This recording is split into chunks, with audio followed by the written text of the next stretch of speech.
737. Let's fucking go here. Okay, so in const macros by system, we have 6 monkey wrench macros. The correction is right down here. These are the different variables we're data bound to. In data by system, in the editor game state, I want to bring your attention to this object right here, this member variable. This is telling me that we're currently data bound to this member variable, and when we spam the number pad, this is the variable that's going to change.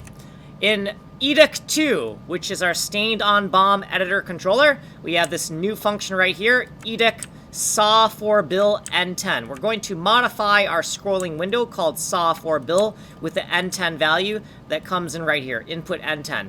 We're going to air check the range of the input N10, and we're going to get a shorthand reference called paradex to this long-ass reference right here, because I'm not a fucking Java programmer, that's why. Okay, so update scrolling window. We're going to get a shorthand reference to our scrolling window, which is stored right here, and then we're going to have some variables used to iterate through the scrolling window.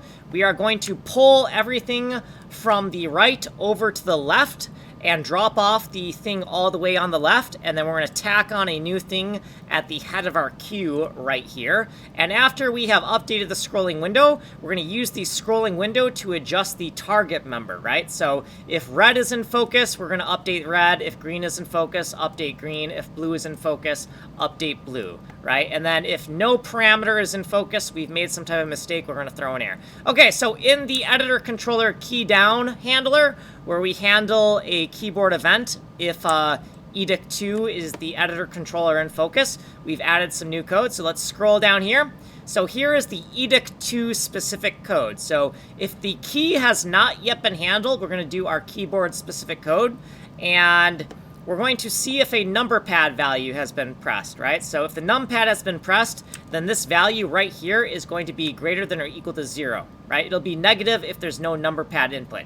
If there's number pad input, then we're going to call that SAW4BIL function that we just went over with a number that is 0 to 9 inclusive. And then here's what we did previously, footnotes and stuff. And if you want a longer explanation, go to Ninja Playlist 8. You are here on Kanji Playlist. Like and subscribe. I am out of fucking time.